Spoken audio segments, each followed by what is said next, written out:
WhatsApp guys, welcome back to the channel Ishan tech world. और आज के इस वीडियो में दोस्तों मैं आपसे बात करने वाला हूं वीवो के एक और ज़बरदस्त डिवाइस के बारे में। वाई सीरीज़ में दोस्तों वीवो एक नया डिवाइस ऐड करने वाला है Y73, जो कि एक मिड रेंज डिवाइस है।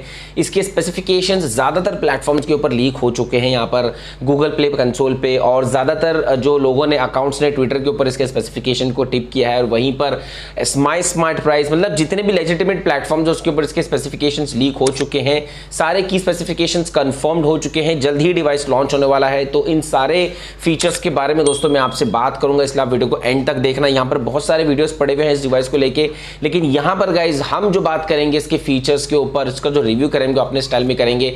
काफी सारी चीजें आपको एक्सप्लेन करने की कोशिश करूंगा।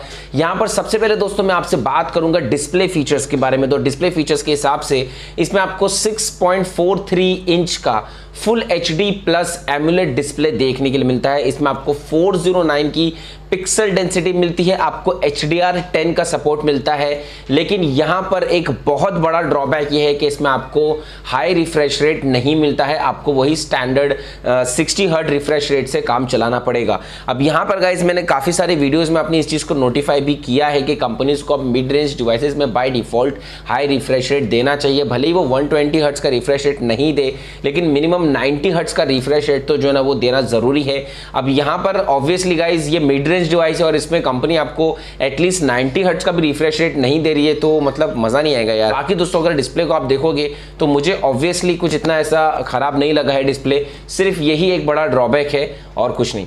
बात करूंगा दोस्तों यहां पर मैं अब कैमरा फीचर्स को लेके, तो कैमरा फीचर्स के हिसाब से भी मुझे एक चीज सही नहीं लगी है इसमें। सबसे पहली बात तो यह है कि इसमें आपको ट्रिपल सेटअप देखने के लिए मिलता है। आपको जो प्राइमरी लेंस मिलता है वो 64 मेगापिक्सल का मिलता है, और उसके बाद में जो बाकी के जो लेंस मिलते हैं वो आपको 22 मेगापिक्सल के मैक्रो और डेप्थ सेंसर मिलते हैं। फ्रंट में आपको 16 मेगापिक्सल का सेल्फी शूटर देखने के लिए मिल जाता है। अब यहां पर गाइज मैं ऑन एन एवरेज बात करूंगा, या अगर मैं जनरल यूजेस के हिसाब से बात करता हूं, तो जो मैक्रो सेंसर है वो इतना ज्यादा यूज में नहीं आता जितना अल्ट्रा वाइड सेंसर यूज में आता है। अब यहां पर कंपनीज पता नहीं कब जो है ना वो मैक्रो सेंसर को गिव अप करके अल्ट्रा वाइड सेंसर देना शुरू करेगी, अगर ट्रिपल सेटअप है तो। वैसे अगर क्वाड सेटअप है तो ऑब्वियसली उसमें अल्ट्रा वाइड सेंसर आता ही है।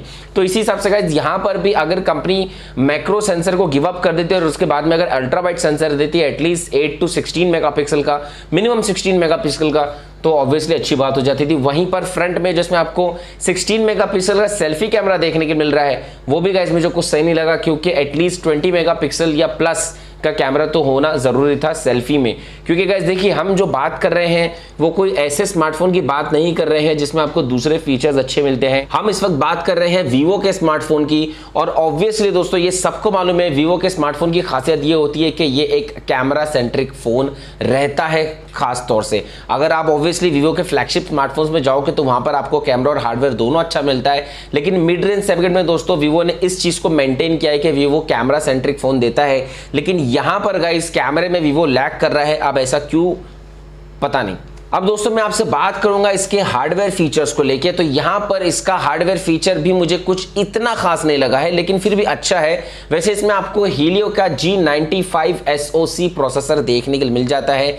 ये आपको 12 nm की चिपसेट पे मिलता है। जी हाँ, मतलब इस चीज का आपको ध्यान रखना पड़ेगा, क्योंकि 12 nm की चिपसेट पे आपको प्रोसेसर मिल रहा है, विच मीन्स के हीटिंग इश्यू जो है ना दोस्तों इसमें हो सकते हैं। और वहीं पर गाइस जब इसको कंपेयर किया गया स्नैपड्रैगन 720G प्रोसेसर से, तो ये 720G प्रोसेसर के बराबर का जो है ना वो चिपसेट था। मतलब अब यहां पर मैं अगर कंपेयर करूंगा स्नैपड्रैगन से ही, मैं इसलिए कंपेयर कर रहा हूं स्नैपड्रैगन से क्योंकि गाइस यहां पर ज्यादातर जो फोन्स है वो स्नैपड्रैगन में रिलीज होते हैं, तो इसलिए लोगों को आइडिया है कि भाई स्नैपड्रैगन का जब कोई प्रोसेसर मिलता है तो उसका किस तरीके का परफॉर्मेंस होता है। तो इस हिसाब से गाइस मैं इसको स्नैपड्रैगन से कंपेयर कर रहा हूं। वैसे गाइस अगर आप ओवरऑल देखोगे तो उसमें भी 720G ही बेटर है हीलियो G95 से, लेकिन हाँ टक्कर देता है एक तरीके से। अगर आप देखोगे तो आप अंदाजा लगा सकते हो कि एक तरीके से 720G के बराबर का परफॉर्मेंस आपको इसमें मिल सकता है। वहीं पर अगर मैं वेरिएंट के हिसाब से बात करूंगा तो इसमें आपको सिर्फ एक ही वेरिएंट मिलेगा 8GB रैम और 128GB इंटरनल स्टोरेज। अब यहाँ पर